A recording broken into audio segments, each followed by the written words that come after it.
안녕하세요. 벤자민입니다. 어제 SK 하이닉스가 180만 원 근처까지 갔었는데 오늘은 150만 원 근처까지 내려와 있네요. 하루 만에 이렇게 변동성이 크다니 대단합니다. 제가 앞으로 이런 변동성은 뉴 노멀이 될 것이다 이런 이야기를 했었는데요. 왜 그런 이야기를 했었냐면 코로나 때 SNS로 사람을 모으면서 월가의 헤지 펀드, 특히 공매도 세력들을 공격했던 사례가 있습니다. 그때 이제 SNS가 사람을 모으는 역할을 했기 때문에 개인들이 뭉치면서 게임스탑 같은 뭐 이런 스몰캡 기업들을 다 같이 공략하면서 하루에 뭐 280% 급등하는 사례가 나타나고, 그것을 방어하기 위해서 헤지펀드들이 쇼커버링에 들어가는 뭐 이런 일들이 일어났거든요. 그러면서 그때 당시 때 그 작전에 성공한 사람들은 뭐 수익 인증 자랑을 하고, 그러면서 포모라는 말이 생겼습니다. 지금 안 사면 일생일대에 가장 큰 후회를 할 수 있다.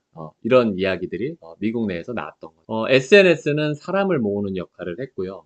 그리고 지금은 인터넷 혁명 시대에 이어서 LNM 시대를 우리가 살고 있단 말이에요. SNS가 여전히 사람을 모으고 있는데 LNM은 어떤 역할을 하냐면 생각을 모으는 역할을 하고요. 거기에 생각에 확신을 주는 역할을 합니다. 어떤 얘기냐면 최근에 주식 투자 입문자들이 많죠. 1년에서 뭐 한 3년 차 입문자들이 아마 많을 겁니다. 코로나 이후에 입문한 사람들이 많을 텐데, 그런 사람들은 주식 투자 경력이 별로 없으니까 AI를 많이 믿게 되는 거죠. 이런 것을 인지적 항복이라고 얘기를 하거든요. 그러니까 인지를 AI에 외주를 주는 겁니다. 그러면 어떻게 되냐면 나 자신은 잘 못 믿고 또는 타인은 잘 못 믿는데 AI는 좀 강하게 믿는 현상이 생겨요. 그래서 AI한테 물어보고 사업도 하고 AI가 시키는 대로 뭔가 일을 진행했다가 지금 망한 사례들이 되게 많거든요. 근데 주식 투자는 AI가 예측하기가 훨씬 어렵습니다. 왜냐하면 매일매일 바뀌기 때문에 미래를 예측하는 게 어렵거든요. 과거의 데이터를 요약하는 거는 AI가 잘하는데 정답이 없는 문제를 예측하는 것 또는 뭐 확률적으로 접근하는 거는 아직 AI가 잘 못하거든요. 근데 이제 AI를 너무 과도하게 믿는 사람들이, AI 혁명을 또 긍정적으로 보는 사람들이 강한 확신을 가지고 무리한 베팅을 하는 거죠. 그러다 보니까 레버리지를 투자를 하고 뭐 단일 종목 레버리지나 아니면 신용이나 미수 같은 걸 사용하면서 과도하게 투자를 하는 현상들이 생기는 겁니다. 그러니까 어떻게 되겠습니까? 올라갈 때는 오버슈팅이 나오고 내려갈 때는 언더슈팅이 나오게 되는 거죠. 그래서 저는 이런 현상이 앞으로 뉴 노멀이 될 것이다. SNS가 사람을 모으고 LNM은 생각을 모으고 또는 생각을 좀 더 확신 있게 하게 하기 때문에 이게 문제다라고 생각을 합니다. 그래서 우리 국내 시장이 7월 달에 변동성이 굉장히 컸는데 이게 메모리 반도체의 피크아웃, 메모리 반도체의 어떤 공급 과잉 우려, 경쟁 심화 우려로 우리 코스피가 타겟이 되면서 많이 빠졌던 거거든요. 그래서 고점 대비 44%, 한 달 만에 44% 빠진 거는 닷컴 버블 때도 금융위기 때도 없었던 일이거든요. 그 정도로 되게 심하게 많이 빠진 겁니다. 근데 만약에 이게 AI로 국한된다면, 메모리가 아니라 AI의 피크아웃, AI의 경쟁 심화, 공급 과잉으로 간다면 그럼 미국 역시 피할 수 없거든요. 미국도 매그니피센트 7 포함하고 반도체 포함하고 거기에 사모신용회사들 포함하고 사모신용의 자금대준 생명보험사들 그리고 투자은행 회사들 포함하면 미국도 70% 넘어가거든요. AI 관련주들이. 우리나라도 삼성전자 하이닉스가 시가총액 비중 60%를 차지하고 삼성물산, 뭐 SK스퀘어, 뭐 현대차, 뭐 삼성전기 이런 AI 산업군들 있죠. 또 전력 관련주들까지 포함하면 우리나라도 70% 넘어갔거든요. 근데 얘네들이 다 같이 빠졌잖아요. 그러니까 우리 코스피가 전례 없는 변동성이 나왔던 거죠. 근데 AI에 국한해버리면 미국 역시 이런 변동성이 나올 수 있다라는 겁니다. 그래서 저는 코스피의 7월달 급락이 어쩌면 미국 증시의 향후 변동성을 좀 미리 보게 한 게 아닌가 생각이 들 정도거든요. 그래서 우리가 굉장히 좀 예의주시하면서 미국 증시도 좀 바라봐야 되지 않을까. 뭐 매크로 이슈라든지 아니면 AI의 부실이 드러난다든지 버블이 좀 터지는 이런 이슈가 있는지를 잘 살펴봐야 될 것 같아요.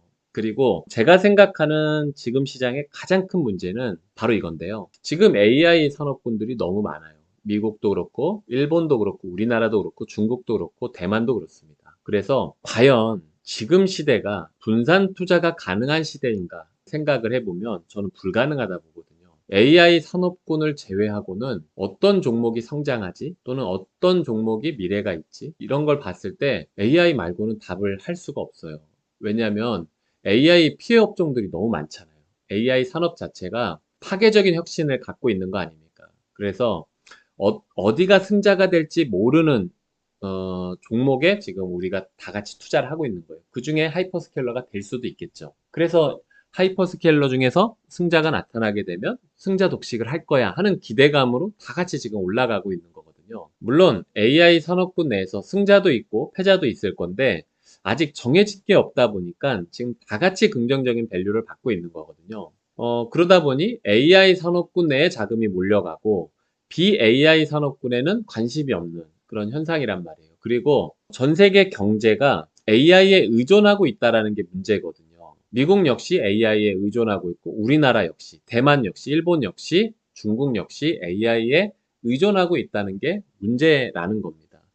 분산 투자가 불가능한 세상, 분산 투자가 어려운 시대. 이거는 굉장히 위험한 이슈거든요. 위험하다는 건 뭐죠? 할인율을 받습니다. 할인율은 멀티플의 하락이 나오죠. 제가 앞전 영상에서 이런 이야기를 했었는데요. 과거에 그 어떤 큰 버블과 미니 버블 속에서 증시가 조정이 많이 나오기도 하고 좀 적게 나오기도 하고 그랬는데 대부분의 버블은 다 피크아웃입니다. 그리고 멀티플의 하락이 나타나면서 주가가 하락하거든요. 그래서 제가 매그니피센트 역시 AI 산업군으로 모두 다 들어왔기 때문에 경쟁 기업이 된 것이니까 멀티플이 하락하는 게 맞다. 엔비디아 역시 반도체 기업들 역시 다 멀티플이 하락해야 되거든요. 엔비디아도 TPU랑 경쟁하고 삼성전자, 하이닉스, 마이크론도 이제는 CXMT랑 경쟁을 해야 되잖아요. 메모리 3사였다가 메모리 4사잖아요. 그리고 모든 플랫폼 회사들이 다 AI로 경쟁하지 않습니까? 메타도 그렇고 아마존도 그렇고 구글도 그렇고 마이크로소프트도 그렇고 테슬라 역시 마찬가지. 그러니까 멀티플이 당연히 하락해야죠. 이들은 모두가 다 독점 기업이었잖아요. 근데 독점 기업이 아닌 게 돼버렸잖아요. AI 군으로 들어오면서. 그러니까 멀티플이 다 하락을 해야 되고 거기에 분산 투자가 불가능한 세상. 과연 만약에 AI에 문제가 생겼을 때 우리가 피할 수 있는가라는 거죠. 저는 이거 자체가 굉장히 큰 할인율을 받아야 되고 앞으로 미국 증시에 또는 국내 증시나 상방에서의 압박은 계속 거세질 것이다. 저는 그렇게 봅니다. 그래서 저는 이제 반도체 기업들도 올라가면 매도를 해야 된다라는 이야기를 계속 드려왔었고 저는 이번에 상승할 때도 분할 매도로 대응을 좀 했거든요. 그렇게 좀 대응하는 게 좋을 것 같고요. 근데 다만 아직 문제가 생긴 건 아니기 때문에 삼성전자 하이닉스 기준으로 저는 바텀 매수는 가능하다 봅니다. 즉 신저가는 안 갈 것 같아요. 그러니까 바닥은 여전히 나왔다. 근데 박스권으로 좀 움직이고 박스권 상단이 좀 낮아지고 있다. 그냥 이 정도로 봅니다. 그리고 만약에 박스권 하단 부분에서 또 주저하는 책이 잘 나온다면 다시 박스권 상단으로 갈 수 있다. 이렇게 저는 시장을 바라보고 있으니까 뭐 참고하시면 좋을 것 같고요. 아무튼 지금 시장이 굉장히 대응하기가 어렵습니다. 저는 시장 대응을 나쁘지 않게 대응을 했다 생각하는데 내가 왜 대응을 잘했을까 생각을 해보면 시장을 보수적으로 봤기 때문에 잘했던 것 같아요.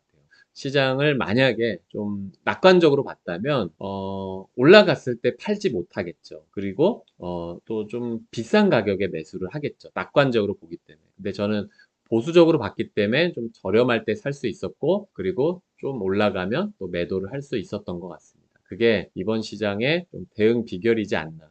그래서 이 영상을 보시는 우리 구독자님들도 그렇게 대응하시는 게 좋을 것 같아요. 그리고 삼성전자 하이닉스가 저점 대비 적게 오른 게 아닙니다. 주가는 낮아 보이지만 저점 대비 고점으로 보면요. 삼성전자가 50% 올랐고요. 하이닉스도 한 45% 올랐거든요. 그러니까 꽤 많이 올라간 거예요. 그러니 얼마든지 차익 실현이 나올 수 있고 거기에 국채 금리도 다 신고점 부근에 있기 때문에 매크로 이슈가 좋지 않다. 이렇게 보시고 좀 보수적으로 대응하는 게 좋을 것 같습니다. 아시겠죠? 댓글 남겨주시고요. 구독, 좋아요 눌러주시면 감사하겠습니다. 고맙습니다.